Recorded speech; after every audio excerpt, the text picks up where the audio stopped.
ब्रह्मा विष्णु महेश अजर अमर नहीं है। इनका भी आविर्भाव अर्थात जन्म तथा तिरोभाव अर्थात मृत्यु होती है। प्रमाण के लिए देखिए देवी भागवत महापुराण। ब्रह्मा, मैं, विष्णु और शिव, ये तुम्हारी प्रभाव से जन्मवान है।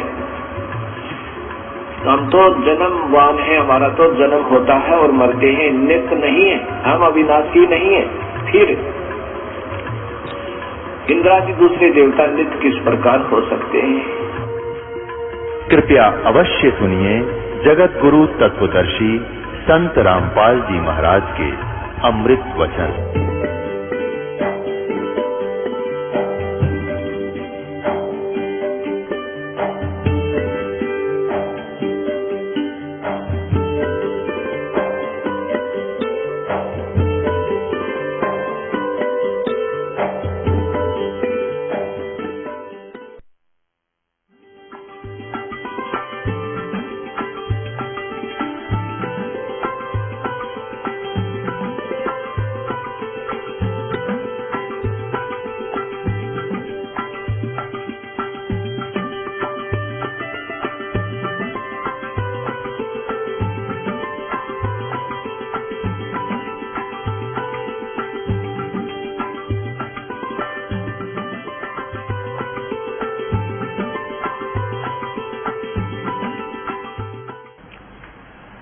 परम पिता परमात्मा पूर्ण ब्रह्म सर्वश्रेष्ठी रचनहार कुल मालिक कबीर परमेश्वर जी, ये हमारे सभी आत्माओं के जनक हैं, हमारे पिता हैं। ये परमात्मा अपनी जानकारी, अपने विषय में ज्ञान, जिसे अध्यात्म ज्ञान कहते हैं, वो स्वयं ही ज्ञान कराने के लिए आते हैं, बताने के लिए आते हैं। श्रीमद् भगवत गीता अध्याय नंबर 10 के श्लोक नंबर 2 में गीता ज्ञान दाता कहता है कि मेरी उत्पत्ति को न तो ये ऋषिगण जानते हैं और न ही देवता लोग, क्योंकि मैं इन सब का आदि कारण हूं। मैं इनका उत्पत्ति करता हूं, क्योंकि श्री ब्रह्मा रजगुण, श्री विष्णु सतगुण, श्री शिव तमगुण के पूज्य पिताजी ये ज्योत स्वरूपी निरंजन सरपुरुष अर्थात ये काल भगवान है, जिसने गीता जी का ज्ञान अपने पुत्र श्री विष्णु अर्थात श्री कृष्ण जी में प्रवेश करके बोला। पुण्यात्माओं, जिन्हें हम परमात्मा कहा करते थे, supreme power, overall controller, Shri Krishna ji से अतिरिक्त कोई भगवान नहीं, श्री कृष्ण जी पूर्ण परमात्मा है, ऐसा सुना करते थे इन तत्व ज्ञानहीन नकली ऋषि में ऋषि मंडलेश्वरों से। उन श्री कृष्ण श्री विष्णु अर्थात श्री विष्णु ब्रह्मा विष्णु महेश जी को स्वयं पता नहीं उनके पिताजी कौन हैं, और वो ज्ञान किसने दिया? जिसने इनके पिता की भी उत्पत्ति की। वो कौन है? वो परम अक्षर ब्रह्म है, और वही परम अक्षर ब्रह्म संत भाषा में सत्पुरुष कहलाते हैं। सत्पुरुष कहो, सत्य पुरुष कहो। वो कौन है? परम अक्षर ब्रह्म कहो, सत्य पुरुष कहो, ये तो उनकी उपाधि है। जैसे प्रधानमंत्री कहो, दूसरे भाषा में प्राइम मिनिस्टर कहो, ये उपाधि है, और उस उपाधि प्राप्त का नाम कुछ अन्य ही होता है। जैसे भारत के आदरणीय प्रधानमंत्री जी का नाम तो अन्य ही होता है, लेकिन प्रधानमंत्री उसकी उपाधि। ऐसे ही परम अक्षर ब्रह्म, सत्य पुरुष, अकाल मूर्त, सब स्वरूपी राम, ये उस कबीर परमात्मा की उपाधि है। उसका नाम कबीर देव है। और पवित्र कुरान शरीफ में अल्लाह अकबर, पवित्र वेदों में कबीर देव। तो इस प्रकार वो परमात्मा कबीर देव है। और जिन महापुरुषों ने उनका साक्षात्कार किया, उन्होंने बताया कि वो काशी में जुलाहे रूप में आया था, वो पूर्ण परमात्मा है। अनंत कोट ब्रह्मांड का एक रति नहीं भारे, सतगुरु पुरुष कबीर हैं ये कुल के सिरजनहारे।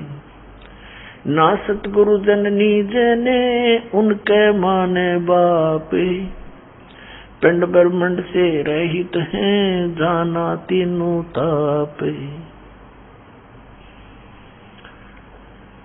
हम सुल्तानी नानक तारे दादू को उपदेश दिया, जात जुलाहा भेद न पाया वो काशी माहे कबीर हुआ। अब ये भी स्पष्ट कर दिया कि जो जुलाहा जाति में प्रकट हुए थे वही परमात्मा अनंत कोट ब्रह्मांड के स्वामी कबीर जी हैं। तो अखिल ब्रह्मांड का नायक, अखिल ब्रह्मांड का स्वामी कबीर साहब हैं, जो बनारस के अंदर, काशी शहर के अंदर जो सशरीर आकर प्रकट हुए थे, एक कमल के फूल पर शिशु रूप धारण करके विराजमान हुए थे। धीरे धीरे बड़े हुए, तत्व ज्ञान का प्रचार किया। ये हम सब के जनक हैं, ये कुल के मालिक हैं। इन भगवान ने, इस परमात्मा ने आकर के अपना यथार्थ ज्ञान दिया। प्रत्येक युग में आते हैं कबीर परमेश्वर, लेकिन अन्य युगों में, सतयुग, त्रेता, द्वापर में ये अन्य नामांतर करके आ जाते हैं। सतयुग में सत्सुकृत नाम से, त्रेता में मुनिंदर नाम से, और द्वापर में करुणा में नाम से, और कलयुग में अपने ओरिजिनल नाम से आते हैं, कबीर नाम से, कबीर नाम से। तो पुण्यात्मा 600 वर्ष पहले परमात्मा ने इन श्री ब्रह्मा, श्री विष्णु, श्री शिव जी, इनके पिता और इनकी माता की उत्पत्ति बताई थी। ब्रह्मा, विष्णु, महेश के माता पिता की जानकारी परमेश्वर ने 600 वर्ष पहले बताई थी। लेकिन इन अज्ञानी ऋषि में ऋषियों ने, तत्वज्ञानहीनों ने, मंडलेश्वरों ने परमात्मा के उस अमृत ज्ञान को, उस यथार्थ ज्ञान को जनता तक नहीं जाने दिया, और कहते रहे कबीर झूठ बोलता है, ये अशिक्षित है, ये क्या जाने भगवान के बारे में, ये क्या जाने वेदों और गीता और पुराणों के बारे में, क्योंकि इसको अक्षर ज्ञान नहीं, ये संस्कृत भाषा से परिचित नहीं। और वो नकली मंडलेश्वर केवल संस्कृत भाषा से तो परिचित थे, लेकिन अध्यात्म ज्ञान शून्य था उनका। अब हमारे सामने एक प्रॉब्लम अड़ी रही, वो एक बात कह दिया करते थे कि कबीर दानक है, दुल्हा है, ये शिक्षा का अधिकारी भी नहीं है, ये कहां से जान सकता है पुराणों और कुरान को, वेद और गीता को, ये सब झूठ बोलता है। ये जो कह रहा है कि 3 देव की जो करते भक्ति उनकी कदे न होवे मुक्ति। परमात्मा कहा करते थे, गुण तीनों की भक्ति में ये भूल पड़ो संसारे, कहे कबीर निज नाम बिना कैसे उतरो पारे। 3 देव की जो करते भक्ति उनकी कदे न होवे मुक्ति। 600 साल पहले परमात्मा कहा करते, इन 3 देवताओं की, श्री रजगुण ब्रह्मा, सतगुण विष्णु, तमगुण शिव जी की जो भक्ति करते हैं, इनका कभी मोक्ष नहीं हो सकता। इस बात से अक्षुब्ध होकर के हिंदू धर्म के गुरुओं ने उस परमेश्वर का घोर विरोध किया और करवाया, जनता को बरगला कर कि कबीर झूठा है, ये झूठ बोलता है, इनके कोई माता पिता नहीं, ये अजरो अमर हैं, सर्वेश्वर हैं, महेश्वर हैं, मृत्युंजय कालज्ञ, ये सर्वशक्तिमान है, अखिल ब्रह्मांड के नायक। कौन? श्री विष्णु जी। कोई शंकर जी को अखिल ब्रह्मांड का नायक बताता जो उसका पुजारी है। तो पुण्यात्माओं, उस समय इन नकलियों की दाल गल गई कि सचमुच कबीर जी शिक्षित नहीं है, संस्कृत भाषा नहीं जानते हैं, इसलिए जो हमारे गुरु लोग कह रहे हैं वही ज्ञान सच्चा है। तो उस समय इनकी दाल गल गई और परम पूज्य परमेश्वर कबीर जी अपनी प्यारी आत्मा धर्मदास जी को सचखंड लेकर गए, सतलोक लेकर गए, उस तीसरे मुक्ति धाम में जहां यह स्वयं विराजमान है, परमात्मा तख्त के ऊपर है, और सब ब्रह्मांडों की सतिथि से परिचित करवाया, ब्रह्मा विष्णु महेश से परिचित करवाया, उनसे वार्ता करवाई। उन्होंने स्वयं बताया कि हम तो नासवान हैं, हमारी जन्म मृत्यु होती है, कोई परमात्मा तो कोई और है जिसके विषय में हम भी अनभिज्ञ हैं। तब धर्मदास जी को यह विश्वास हुआ कि सचमुच ये तो नासवान है, ब्रह्मा विष्णु महेश भी, और वो परमात्मा अन्य है ये नहीं जानते, और वो मेरे साथ खड़ा है कबीर नाम से ही। तब परमात्मा से धर्मदास जी ने प्रश्न किया कि हे भगवान, अब तो हमें पता चल गया कि श्री ब्रह्मा जी, श्री विष्णु जी, श्री शिव जी इतना नासवान है, इनकी स्वयं जन्म मृत्यु होती है, तो इनकी उपासना करने से जीव कैसे मोक्ष प्राप्त कर सकता है, और ब्रह्म तक की सतिथि नासवान है। हे परमात्मा, इससे ये सिद्ध हुआ कि ये वेद और कतेब है, कुरान पुराण और बाइबल, वेद और गीता, इसकी से सिद्ध हो गया कि ये सब झूठे हैं। तब परमेश्वर ने कहा था, वेद कतेब झूठे नहीं भाई, झूठे हैं जो समझे नहीं। ये शास्त्र झूठे नहीं है, झूठे तो वो हैं जिन्होंने समझा नहीं, इनकी समझ में नहीं आया। ये पढ़ते रहे, रट्टा लगाते रहे, घोट लेते संस्कृत को, और अशिक्षित व्यक्तियों के बीच में बैठ के दो विद्वान शास्त्रार्थ किया करते थे, और जिसने संस्कृत ज्यादा बोल दी, श्रोताओं के हाथ में डिसीजन होता था, जो कुछ भी नहीं समझ रहे थे वो बोल क्या रहे। एक समय कोई सुप्रसिद्ध विद्वान किसी नगर में कथा कर रहा था, प्रवचन किया करता था, आसपास के क्षेत्र में सुप्रसिद्ध था, और ये कहा करते थे कि ऐसा विद्वान वेदों और गीता का, पुराणों का देखा ना सुना, उसकी दंत कथा इतनी होगी। एक अशिक्षित यात्री जा रहा था अपने किसी गंतव्य प्लेस स्थान की तरफ किसी काम से, रास्ते में देखा कि सत्संग चल रहा है, कथा हो रही है, महात्मा कोई कथा कर रहा है। उसके बारे में पूछा तो बताया कि बड़े प्रसिद्ध, बड़े पहुंचे हुए महापुरुष हैं, बड़े विद्वान हैं गीता वेदों और पुराणों के। उसने सोचा ले 10-20 मिनट आधा घंटा सुन लेता हूं, फिर सफर कर लूंगा। वो बैठ गया सुनने के लिए। अब जब तक वो वहां बैठा रहा तब तक वो केवल संस्कृत ही बोलता रहा। अब उस श्रद्धालु ने सोचा कि आध घंटा हो गया, मैंने आगे सफर भी करना है, चलता हूं, बहुत सत्संग सुन लिया। वो जा रहा था, रास्ते में कोई ग्वाला था, उसने पूछा कि कहां से आए हो यात्री, कहां जा रहे हो? उस यात्री ने बताया कि मैं ऐसे ऐसे इस गांव को जा रहा हूं और इधर से आया हूं। तो उस ग्वाले ने कहा कि रास्ते यहाँ इस नगर में एक महात्मा आए हुए हैं, वो सत्संग सुना आपने? तो उसने कहा जी सुन के आया हूं मैं सत्संग, कैसा लगा? कि क्या बात कही, बस कमाल कर दिया। तो उसने कहा, उस पाली ने, ग्वाले ने कहा कि कुछ मुझे भी सुना दो, मुझे तो सौभाग्य प्राप्त हुआ नहीं वहां जाने का, क्योंकि मैं पशुओं को लिए हुए हूं, मुझे भी 2 वचन सुना दे, जो तू सुनकर आया है।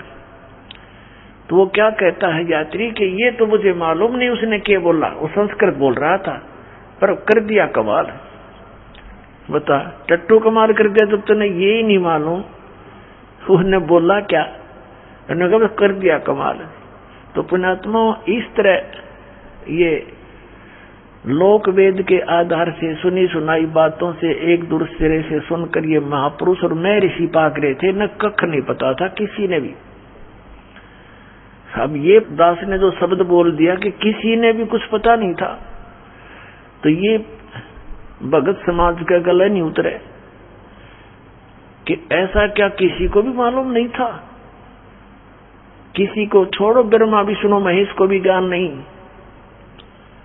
एक कबीर परमात्मा को छोड़कर या उन महापुरुषों के को छोड़ दो जिनको भगवान मिले, बाकी किसी को ज्ञान नहीं।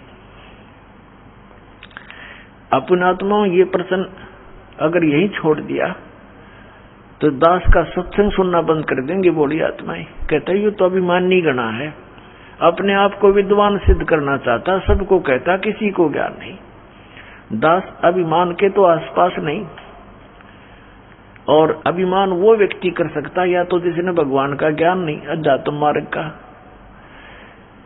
या वो कर सकता जिसने कुछ अपनी नई खोज करी हो।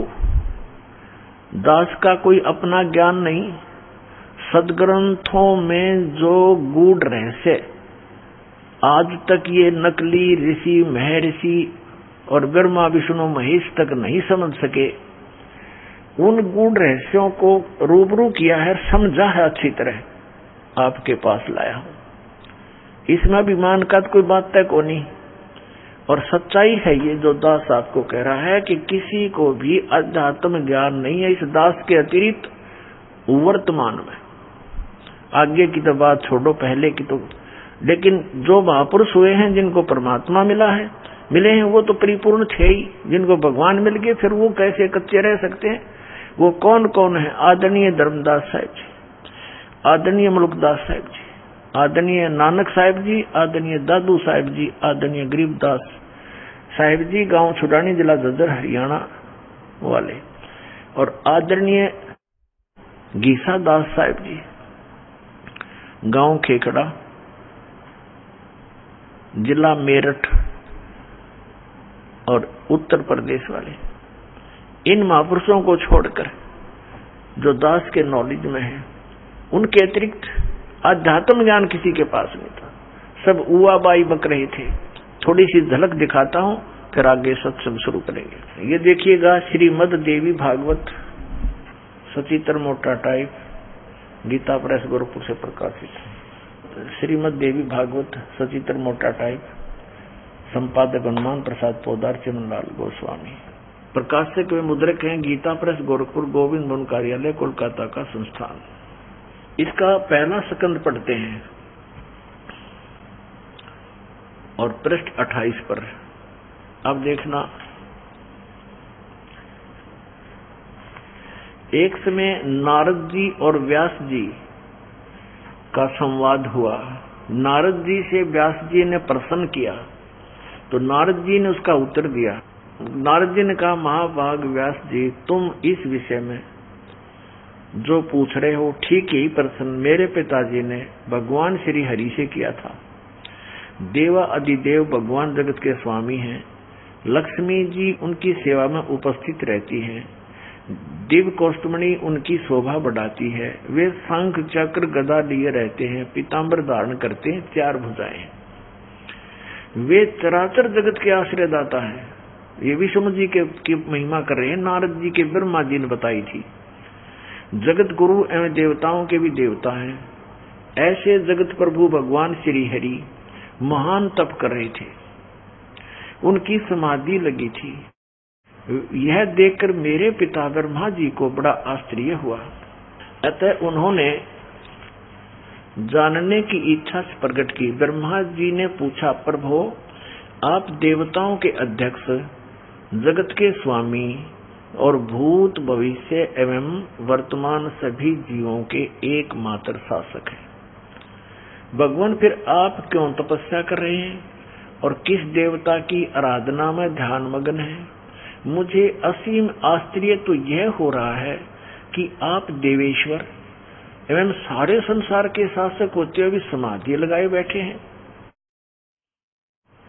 ये तो है ज्ञान श्री ब्रह्मा जी का विष्णु जी को सर्वेश्वर बता रहा है। ब्रह्मा जी के विनीत वचन सुनकर भगवान श्री हरि यानी विष्णु जी बोले। फिर श्री हरि कहने लगे, ब्रह्मन सावधान होकर सुनो, मैं अपने मन का विचार व्यक्त करता हूँ। देवता, दानव और मानव सब यही जानते हैं कि तुम सृष्टि करते हो, मैं पालन करता हूँ और संकर संहार किया करते हैं।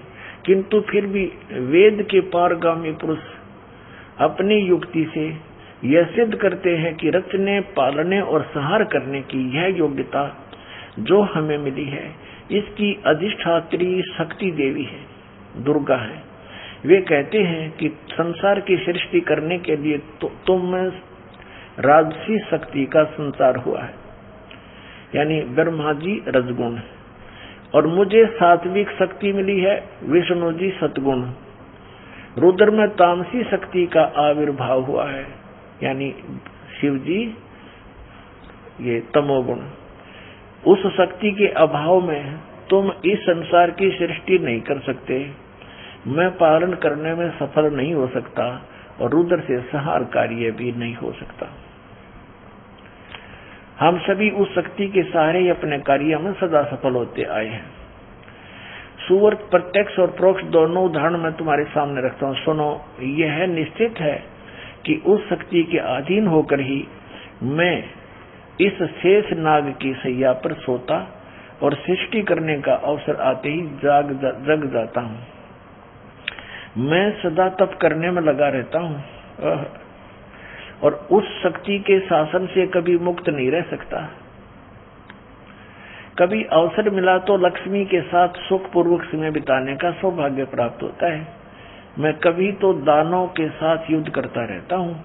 अखिल जगत को भय पहुंचाने वाले दैत्यों के विकराल शरीरों को शांत करना मेरा परम कर्तव्य हो जाता है। और देखो यहाँ कमाल कर दिया, अपने आध्यात्मिक नॉलेज में तोड़ पाड़ दिया।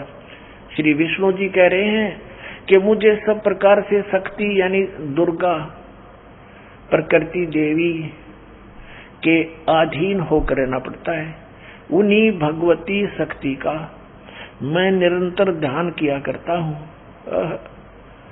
ब्रह्मा जी मेरी जानकारी में, मेरे आध्यात्मिक ज्ञान में, स्पिरिचुअल नॉलेज के आधार से विष्णु जी कह रहे हैं, ब्रह्मा जी मेरी जानकारी में इन भगवती शक्ति से बढ़कर दूसरे कोई देवता नहीं। अब आ गया अंत श्री ब्रह्मा और श्री विष्णु जी के आध्यात्म ज्ञान का। ब्रह्मा जी तो विष्णु जी को सर्वेश्वर बता रहे हैं, सब देवों के मालिक, सारे जगत के स्वामी, आश्रयदाता, और ये कह रहे हैं कि मैं तो दुर्गा के अधीन रहता हूँ, उसी का तप करता हूँ, उसी का ध्यान करता हूँ, उसी की पूजा करता हूँ। और मेरी जानकारी में, मेरे अध्यात्म ज्ञान में जितना मुझे ज्ञान है,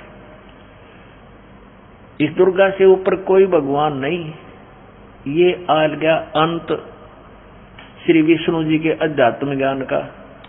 अब श्री दुर्गा जी क्या कहती हैं, देवी जी क्या कहती हैं, हिमालय राजा को अपना अध्यात्म ज्ञान बताते समय देखिएगा।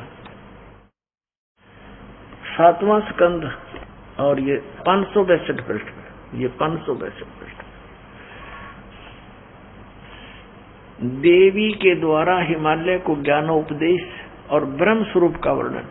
पहले तो इसने अपने विषय में कुछ जानकारी दी है, लेकिन वो उसके विषय में कह दिया ये भी कंप्लीट नहीं है। श्री देवी जी कहने लगी, पर्वतराज, उस ब्रह्म का क्या स्वरूप है यह बतलाया जाता है, जो प्रकाश रूप सबके अत्यंत समीप में स्थित हृदय रूप गुहा में स्थित होने के कारण गुहाचर नाम से प्रसिद्ध और महान पद अर्थात परम प्राप्य है। वह समस्त प्रजा के ज्ञान से परे है, अर्थात किसी की बुद्धि में आने वाला नहीं है। यह तुम जानो, जो परम प्रकाश रूप है, जो सूक्ष्म से भी अत्यंत सूक्ष्म है, जिसमें संपूर्ण लोक और लोकों में निवास करने वाले प्राणी स्थित हैं, वही यह अक्षर ब्रह्म है और वही सबके प्राण है, वही सबकी वाणी है और वही सबके मन है। अब देखो दुर्गा की उआ बाई ये यहाँ तक कह रही है वो अक्षर ब्रह्म है, और आगे फिर कहेगी केवल ब्रह्म है, वही सबके मन है, वह परम सत्य और वह यह परम सत्य और अमृत अविनाशी तत्व है। सौम्य इसको हम अविनाशी बता रही है ब्रह्म को दुर्गा, अक्षर ब्रह्म कहती है। उस वेदने योग्य लक्ष्य का तुम वेदन करो, मन लगाकर उसमें तन्मय हो जाओ।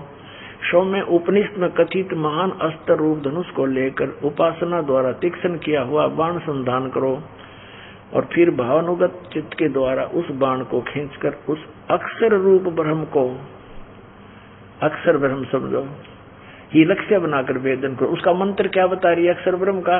ओम।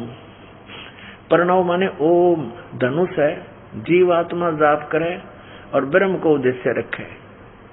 ब्रह्म पाने का उद्देश्य देख, यहाँ तो अक्षर ब्रह्म और फिर यहाँ ब्रह्म, ओम उसका नाम है ब्रह्म का।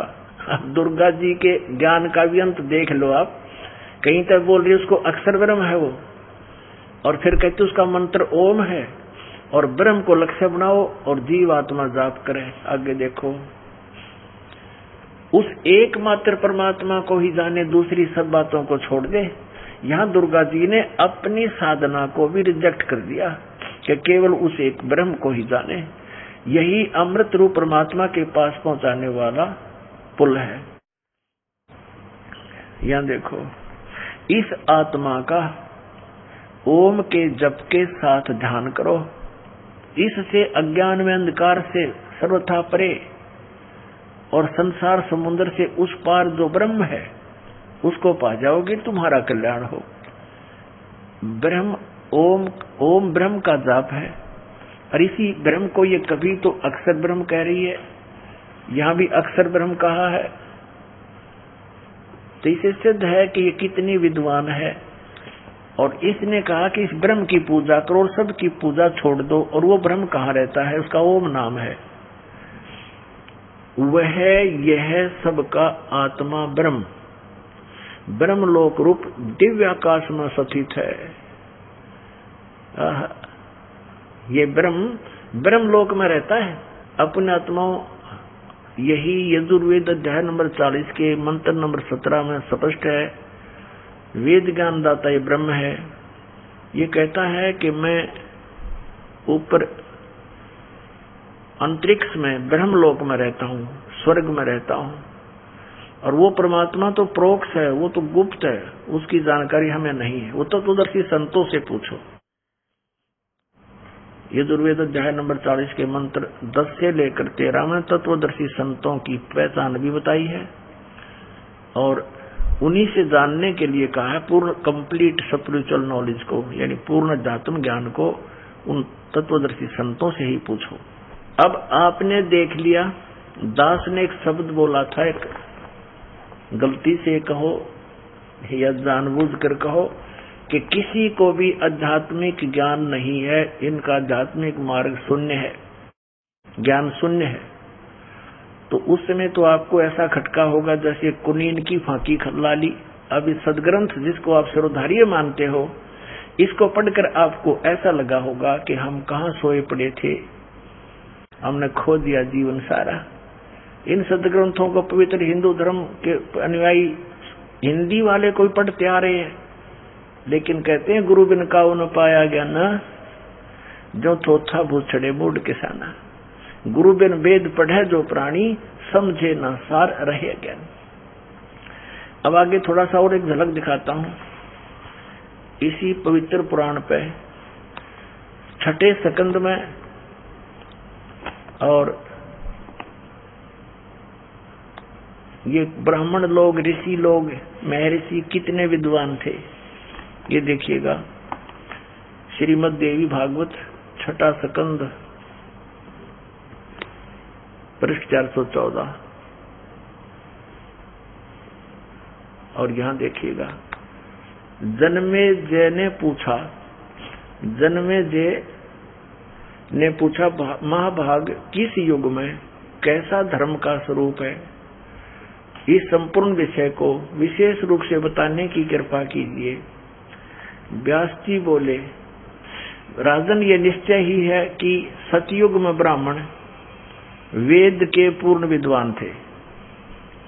उनके द्वारा निरंतर भगवती जगदम्बा की आराधना होती थी। भगवती का दर्शन करने के लिए उनका मन सदा ललायित रहता था। प्रत्येक गांव में शक्ति मंदिर का उद्घाटन हो, यानी दुर्गा का मंदिर हो, इस विषय की उनके मन में बड़ी उत्सुकता थी। अब देखिए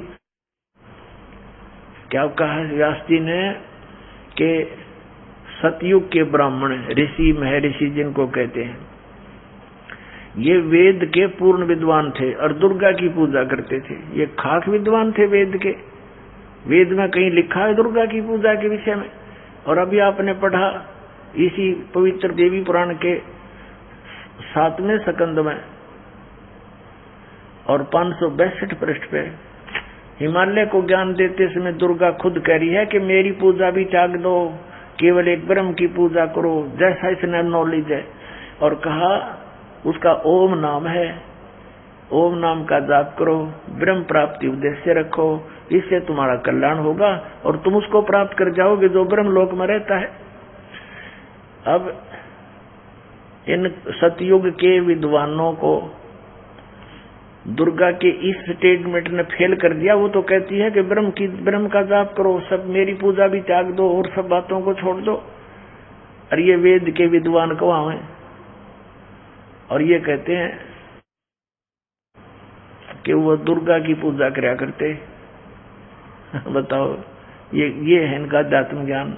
अब देखिएगा, हम पढ़ रहे हैं, ये छठा स्कंद आपको दिखाया, फिर देख लीजिए एक बार।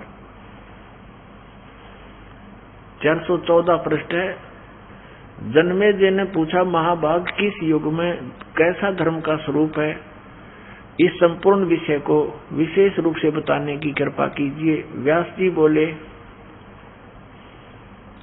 राजन, यह निश्चय है कि सतयुग में ब्राह्मण वेद के पूर्ण विद्वान थे और उनके द्वारा निरंतर भगवती जगदम्बा यानी दुर्गा की आराधना होती थी। भगवती का दर्शन करने के लिए उनका मन सदा ललायित रहता था और प्रत्येक गांव में शक्ति मंदिर का उद्घाटन हो, इस विषय की उनके मन में बड़ी उत्सुकता थी। बताइए, खास विद्वान थे वेद के विद्वान का, और पूजा करना दुर्गा की। अब फिर यहाँ व्यास जी बता रहे हैं कि धर्म की यही स्थिति त्रेता में भी रही, परंतु कुछ ह्रास हो गया। सतयुग की जो स्थिति थी वह द्वापर में विशेष रूप से कम हो गई। राजन, उन प्राचीन युगों में सतयुग, त्रेता, द्वापर में जो राक्षस समझे जाते थे वे कलयुग में ब्राह्मण माने जाते हैं। ले भाई, इन ब्राह्मणा की सुन लो राम कहानी, इन ब्राह्मणा की सुन ले कलयुग के ब्राह्मण कैसे हैं कि जो सतयुग, त्रेता, द्वापर में राक्षस हुआ करते, इसे वर्तमान के ब्राह्मण है कलयुग के। और इन ब्राह्मणों ने कबीर परमात्मा के साथ वो जुल्म गुजारे थे जो परमात्मा कहा करते थे, तुम गलत साधना कर रहे हो बच्चों, क्यों ब्राह्मण भी तो उसी के बच्चे हैं पूर्ण परमात्मा के। उन सबको सावधान करना चाहते थे कि तुम दोषी हो रहे हो इनको गुमराह करके, लेकिन उन्होंने ऐसे जुल्म गुजारे थे, उनका लीला पढ़ लो तो आंखों से आंसू नहीं सूखे हैं। और ऐसे कर्म राक्षस ही कर सकते हैं। तो ये इन्हीं के पुराण भी बता रहे हैं कि वर्तमान के ब्राह्मण तो ऐसे हैं जैसे सतयुग, त्रेता, द्वापर में राक्षस होया करते थे। ये देखिए, धर्म की यही सती थी, त्रेता में रही परंतु कुछ ह्रास हो गया था। सतयुग की जो सती थी वह द्वापर में विशेष रूप से कम हो गई थी। राजन, उन प्राचीन युगों में जो राक्षस समझे जाते थे वे कलयुग में ब्राह्मण माने जाते हैं। कली माने ब्राह्मण, कलयुग, कली में ब्राह्मण माने जाते हैं, क्योंकि अब के ब्राह्मण कलयुग के प्राय पाखंड करने में तत्पर रहते हैं, दूसरों को ठगना, झूठ बोलना और वैदिक धर्म कर्म से अलग रहना कलयुगी ब्राह्मणों का स्वाभाविक गुण बन गया है। आज से 600 वर्ष पहले परमात्मा ने बताया था कि धर्मदास ये जग बोराना, कोई न जाने पद निर्वाणा, यही कारण में कथा पसारा, जग से कहिए एक राम नियारा। ये दास यदि मौखिक आपको सुनाएगा तो शायद ही विश्वास हो पाएगा कि कबीर इज गॉड, कि उस परमात्मा ने 600 वर्ष पहले ये वचन कहे थे कि ब्रह्मा विष्णु महेश नाशवान हैं, जो इनकी पूजा करता उनकी मुक्ति नहीं होगी।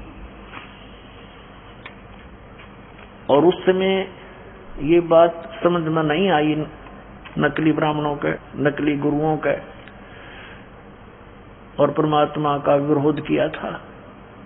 अब पुण्यात्मा, हमें परमात्मा के पहचानने में बहुत आसानी हो जाएगी कि who is God, Kabir is God, क्योंकि जिसे हम एक जन साधारण मानते थे, दुल्हा मानते थे, एक कवि मानते थे, उसने 600 वर्ष पहले अपनी अमृतवाणी में ये सारी सच्चाई लिखी हुई थी, जो वेदों, पुराणों, कुरानों के अंदर आज विद्यमान हमें मिली, गीता जी में मिली।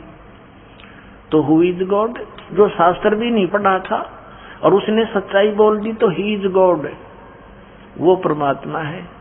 देखिएगा, ये कबीर सागर, खेमरा श्री कृष्ण दास प्रकाशन, मुंबई से। कबीर पंथी भारत पथिक स्वामी युगलानंद बिहारी द्वारा प्रस्कृत, मुद्रक एवं प्रकाश से खेमरा श्री कृष्णदास, अध्यक्ष श्री वेंकटेश वर प्रेस, खेमरा श्री कृष्णदास मार्ग, मुंबई। ये है ज्ञान बोध नामक अध्याय है और बोध सागर एक खंड है। इसके 21 पृष्ठ पे हम आपको सुनाते हैं। परमात्मा ने कहा, धर्मदास ये जग बोराना, कोई न जाने पद निर्वाणा। निर्वाणा माने मोक्ष मार्ग, किसी को ज्ञान नहीं, निर्वाण माने मोक्ष।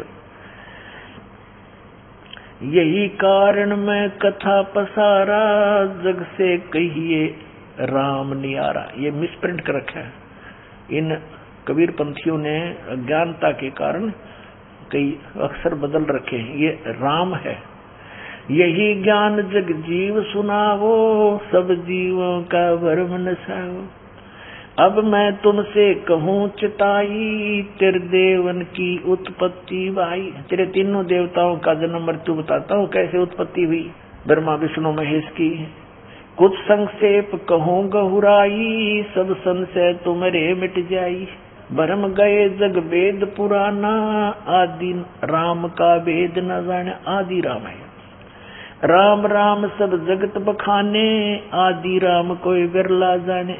देखो यहाँ राम राम शब्द है, तो यहाँ भी आदि राम इसी से संबंधित है। तो सब जगह राम ही जाने हैं।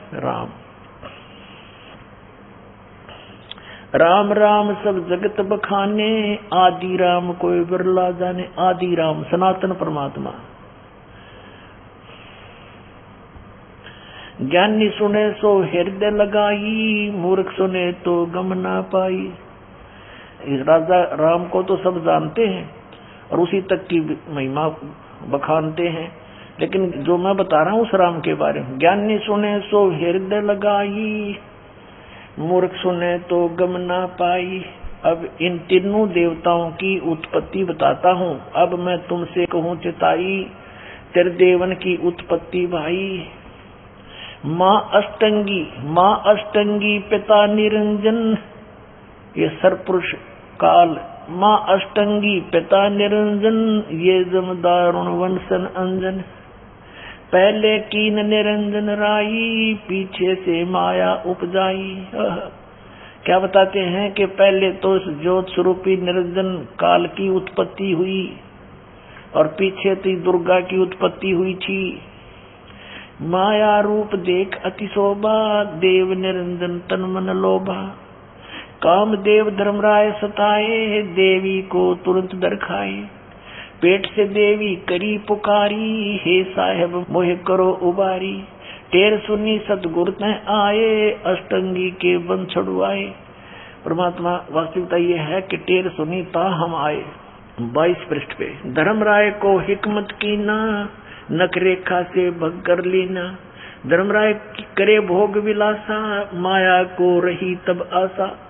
दुर्गा प्रेग्नेंट होगी, 3 पुत्र अष्टंगी जाए, ब्रह्मा विष्णु शिव नाम धराए। हे भगवान, 600 वर्ष पहले परमात्मा ने लिखा, ये आज का लिखा हुआ लेख नहीं पुण्यात्माओं, कि 3 पुत्र इस दुर्गा के उत्पन्न हुए काल निरंजन के संयोग से, स्त्री पुरुष कर्म से, और ब्रह्मा विष्णु शिव नाम धराए। 3 देव विस्तार चलावे, इनमें यो जग धोखा खावे। पुरुष गम कैसे के कोई पावे, काल निरंजन जग भरमावे। 3 लोक अपने सुत दीन्या, सुन निरंजन बासालीन्या। अलख निरंजन सुन ठिकाना, ब्रह्मा विष्णु शिव भेद न जान्या। अपने पिता के बारे में ब्रह्मा विष्णु महेश को भी ज्ञान नहीं आज तक। और परमात्मा कहते जिसने काल की भी उत्पत्ति की, वो परमात्मा सतपुरुष कबीर साहब बता रहे हैं अपने द्वारा उत्पन्न अपने पुत्रों की जानकारी। अब वो परमात्मा जिसने सबकी सृष्टि की, वो कबीर साहब है, और वो बता रहे हैं 600 वर्ष पहले। जिसको ये कहते थे वेद नहीं पढ़े, गीता नहीं पढ़ी, क्योंकि संस्कृत नहीं जानता, पुराणों की क्या जाने ये, वो तो जानी जान थे, वो तो सबके रचनहार थे। उनको इन वेदों कतेबों से लेना देना क्या था? उन्हें जो बोलना था वो सच्ची बोलनी थी, वो लिख कर चले गए। आज इसी सच्चाई का समर्थन हमारे पवित्र सदग्रंथ कर रहे। इससे सिद्ध हो रहा है कि कबीर इज गॉड, वो कबीर सृजनहार है, हमारा सबका क्रिएटर है। अब देखिएगा, 3 देव सो उसको झावे, निरंजन का वो पार न पावे। अलख निरंजन बड़ा बटपारा, बटपारा माने ठग है, ये धोखा देने वाला। 3 लोक जीव कीन आहारा, ब्रह्मा विष्णु शिव नहीं बचाए, सकल खाए पुन दूर उड़ाए। तिनके सुत हैं तीनों देवा, अंदर जीव करते हैं सेवा। अब दे तोड़ पाड़ दिया परमात्मा ने, कमाल कर दिया कि इन दुर्गा और काल के सुत हैं, पुत्र हैं ये 3 देवता, ब्रह्मा विष्णु और शिव, और अंधर जीव, तत्व ज्ञानहीन प्राणी अंधे, तत्व ज्ञान नेत्रहीन अंधे यानी ज्ञानहीन, इन्हीं की पूजा करते हैं। सेवा माने पूजा। तिनके सुत हैं तीनों देवा, अंदर जीव करते हैं सेवा, अंधे इनकी पूजा करते हैं। अकाल पुरुष का हूँ नहीं चीन्या, काल पाए सभी गैलीन्या। ऐसा राम सकल जग जाने, आद राम को ना पहचाने। तीनों देव और असुर अवतारा, ताको बजे सकल संसारा। तीनों गुण का ये विस्तारा, धर्मदास मैं कहूँ पुकारा। गुण तीनों की भक्ति में, भूल पड़ो संसारी। कहे कबीर निज नाम बिन, कैसे उतरो पार। पुण्यात्माओं, ये तो आप जी ने परमेश्वर कबीर जी द्वारा लगभग 600 वर्ष पहले बोला यथार्थ ज्ञान उस पवित्र कबीर सागर के अंदर पढ़ा, जो आदरणीय धर्मदास जी ने लिपिबद्ध किया था। अब हम ये देखना चाहेंगे कि यदि ये वचन, यही जानकारी हमारे पवित्र सदग्रंथ पुराणों में मिल जाती है, तो फिर हु इज गॉड, कौन है भगवान और कौन है विद्वान? कबीर इज गॉड और कबीर ही है विद्वान। अब दिखाते हैं आपको। ब्रह्मा विष्णु शिव की उत्पत्ति की थोड़ी सी झलक दिखाते हैं। और ये तीनों नाशवान हैं, ये भी दिखाते हैं। ये देखिएगा श्रीमद् देवी भागवत और गीता प्रेस गोरखपुर से प्रकाशित है। संपादक हनुमान प्रसाद पोदार, चिमनलाल गोस्वामी।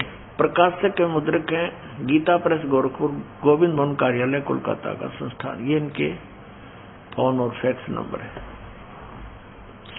इसके 123 पृष्ठ पर हम आते हैं। तीसरा स्कंद है और ये चौथा अध्याय चल रहा है 123 पृष्ठ पे।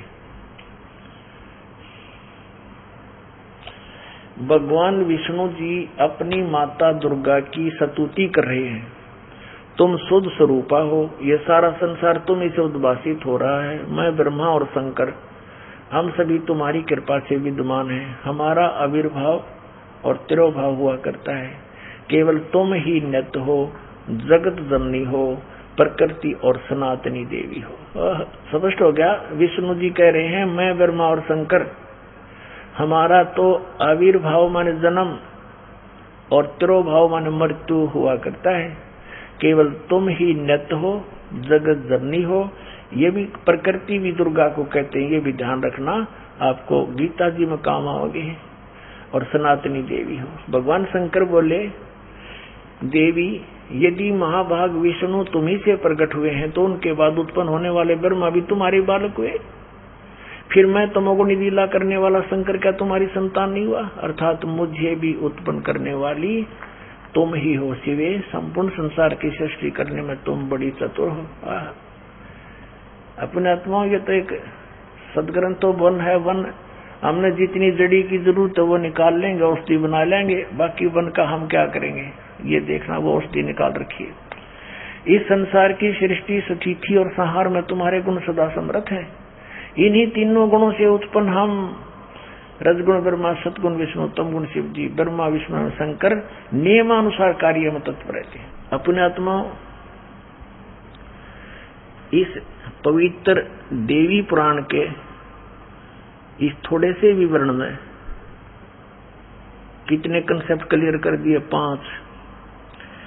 नंबर 1 तो ये हो गया कि ब्रह्मा विष्णु महेश नाशवान है। दूसरा ये हो गया कि इनकी जन्म मृत्यु होती है। तीसरा ये हो गया कि दुर्गा इनकी माता है। और चौथा ये हो गया कि प्रकृति भी दुर्गा को कहते हैं। और 5वां ये हो गया कि रजगुण ब्रह्मा, सतगुण विष्णु, तमगुण शिव जी। और छठा ये हो गया कि ये केवल नियमित कार्य ही कर सकते हैं। जिसका जैसा कर्म है उतना ही दे सकते, उसमें कोई परिवर्तन नहीं कर सकते, ना घटा सकते ना बढ़ा सकते। तो ये 5 कंसेप्ट क्लियर हो गए। चाहे न 6 कह लो, क्योंकि दुर्गा इनकी माता है, इनका जन्म मृत्यु होता है और ये अविनाशी नहीं। जन्म मृत्यु होता है तो अविनाशी भी नहीं है, तो इसको हम एक ही गिन लेते हैं।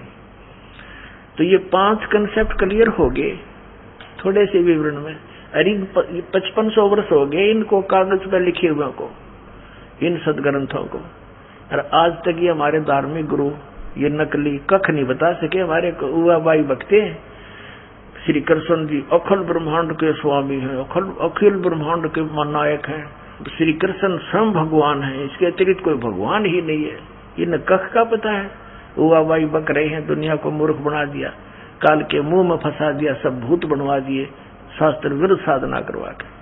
अब और डिटेल दिखाते हैं कि इनका पिता कौन है। माँ का तो बेड़ा पट गया पवित्र दुर्गा पुराण में, देवी पुराण में। अब संक्षिप्त शिव पुराण दिखाते हैं आपको। गीता प्रेस गोरखपुर से प्रकाशित, संपादक हनुमान प्रसाद पोदार।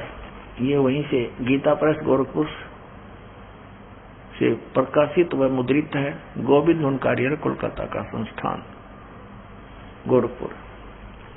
अब इसके आपको 98वें पृष्ठ से शुरू कराते हैं। ये 98वें पृष्ठ संक्षिप्त शिव पुराण, इसके लास्ट से लेंगे थोड़ा सा, इससे आगे लिंक बन जाता है, इसका क्रम बन जाता है। अपने पुत्र नारद की यह बात सुनकर लोक पितामह ब्रह्मा वहां इस प्रकार बोले, 5वां अध्याय समाप्त हुआ। रुद्र संहिता, ये रुद्र संहिता है। ब्रह्मा जी ने कहा, ब्रह्मन देव शिरोमणे, तुम सदा समस्त जगत के उपकार में लगे रहते हो। तुमने लोगों के हित की कामना से यह उत्तम बात पूछी है। जिसमें चराचर जगत नष्ट हो गया था, सर्वत्र केवल अंधकार ही अंधकार था, कुछ भी नहीं था। उस समय तत् सद ब्रह्म, इस श्रुति में जो सत्य सुना जाता है एकमात्र वही शेष था। अब ये हमने 99वें पृष्ठ पर पढ़ा, रुद्र संहिता का 5वां अध्याय, 6वां अध्याय पढ़ रहे हैं संक्षिप्त शिवपुराण। अब 100 पर पढ़ेंगे। ब्रह्मा जी क्या कह रहे हैं? जिस परब्रह्म के विषय में ज्ञान और अज्ञान से पूर्ण उक्तियों द्वारा इस प्रकार विकल्प किए जाते हैं। ब्रह्मा जी कहे कुछ ज्ञान कुछ अज्ञान से विकल्प किए जाते हैं।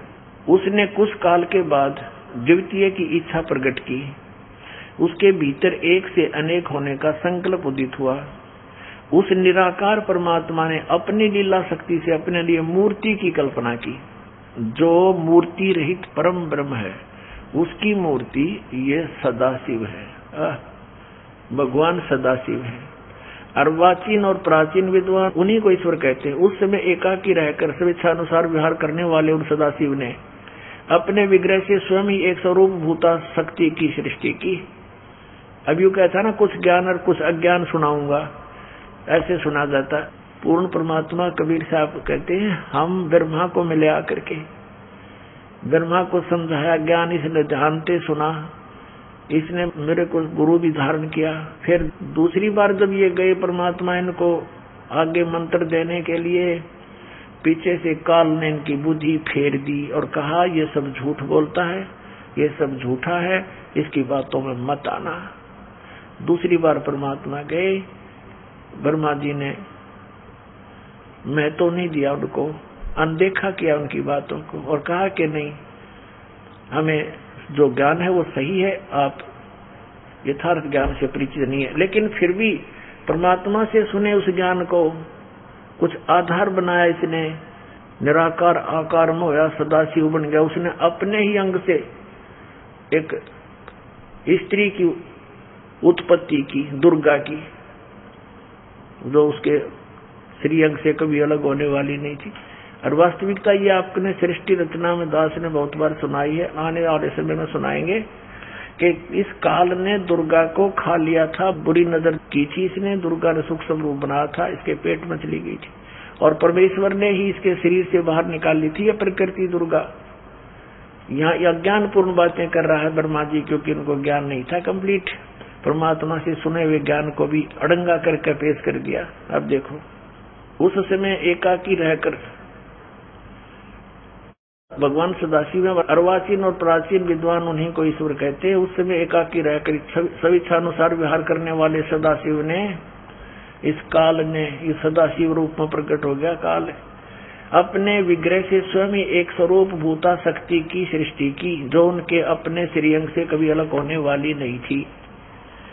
ये इसने अड़ंगा उड़ा रखे यहाँ पर। उस पराशक्ति को प्रधान प्रकृति गुणवती माया, उसको प्रधान भी कहते हैं, प्रकृति भी कहते हैं, बुद्धि तत्व की जननी विकार रहित बताया है। वह शक्ति अंबिका भी कही गई है। उसी को प्रकृति जोर देकर कहा प्रकृति, और सर्वेश्वरी त्रिदेव जननी, ब्रह्मा विष्णु महेश की माता, जन्म देने वाली, नित्य और मूल कारण भी कहते हैं। सदाशिव द्वारा प्रकट की गई उस शक्ति के 8 भुजाएं हैं, नाना प्रकार के आभूषण उसके श्री अंगों की शोभा बढ़ाते हैं। वह देवी नाना प्रकार की गतियों से संपन्न है और अनेक प्रकार के अस्त्र शस्त्र धारण करती है। हो गया ना, उसके 8 भुजाएं हैं, सीधा दुर्गा है ये। एकाएकनी होकर भी वह माया संयोग वसात अनेक हो जाती है। वे जो सदाशिव हैं उन्हें परम पुरुष, ईश्वर, शिव, शंभु और महेश्वर कहते हैं। अब हम रुद्र संहिता पढ़ रहे हैं और 6वां अध्याय 101 पृष्ठ पर आ गए हैं। वे अपने सारे अंगों पर भस्म रमाए रहते हैं। उन काल रूपी ब्रह्म ने एक ही समय शक्ति के साथ, ये नाथ गलत प्रिंट है, शक्ति यानी दुर्गा के साथ शिवलोक नामक अक्षेत्र का निर्माण किया था। उस उत्तम अक्षेत्र को काशी कहते हैं। वह परम निर्वाण या मोक्ष स्थान है जो सबसे ऊपर विराजमान है। वे प्रिया और प्रियतम रूप शक्ति और शिव, वो पति पत्नी रूप में दुर्गा और ये काल रूपी शिव, या आगे ना उस काल रूपी ब्रह्म ने, काल रूपी ब्रह्म कहो चाहे सदा शिव कहो, वे प्रिया और प्रियतम शक्ति और शिव जो परमानंद स्वरूप हैं, उस मनोरम अक्षेत्र में काशी में नित्य निवास करते हैं। मुने शिव और शिवा ने प्रलय काल में भी, यानी दुर्गा और इस काल रूपी ब्रह्म ने, काल ने उस अक्षेत्र को अपने सानिध्य से मुक्त नहीं किया, कभी भी मुक्त नहीं किया, वहीं रहते हैं। देव से एक समय उस आनंद वन में रमण करते हुए शिवा और शिव के मन में यह इच्छा हुई कि किसी दूसरे पुरुष की सृष्टि करनी चाहिए, जिस पर यह सृष्टि संचालन का महान भार रखकर हम दोनों केवल काशी में रहकर सब इच्छा अनुसार विचरें और निर्वाण धारण करें। ऐसा निश्चय करके शक्ति सहित सर्वव्यापी परमेश्वर शिव ने अपने वाम भाग के 10वें अंग पर अमृत मल दिया। फिर तो वहां से एक पुरुष प्रकट हुआ। इन्होंने, काल ने और दुर्गा ने अपना स्त्री पुरुष कर्म किया, ग्रस्त कर्म किया, उससे एक पुरुष प्रकट हुआ। उसका नाम कह दिया, एक पुत्र उत्पन्न हुआ। 102 पृष्ठ पर देखो, 102 पृष्ठ पे ये संक्षिप्त शिव पुराण हम पढ़ रहे हैं। शिव ने कहा, जो बच्चा उत्पन्न हुआ उसको, उसके बारे में कहा, वत्स व्यापक होने के कारण तुम्हारा विष्णु नाम विख्यात हुआ। इति सिद्धम के दुर्गा और काल के संयोग से, पति पत्नी व्यवहार से विष्णु की उत्पत्ति हुई। अब सिद्ध हो गया विष्णु की माता दुर्गा और पिता ये सदाशिव काल रूपी ब्रह्म, ये काल है, ज्योति निरंजन है।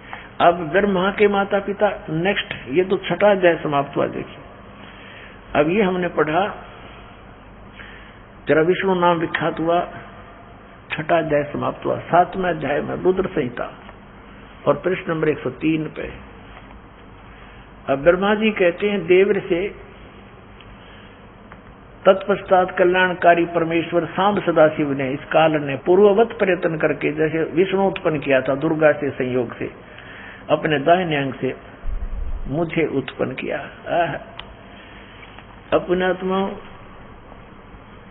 अब यहाँ ये अनुवाद करता शर्मा गया कि शिव से शिव की उत्पत्ति कैसे लिखूं, तो यहाँ तक टाड़ बटोड़ कर गया। परमात्मा कहते हैं, चोर चोरावे तुमबड़ी गड्ढे पानी में, वो गड्ढे हुआ ऊपर आवा, सच्चाई छनी ना।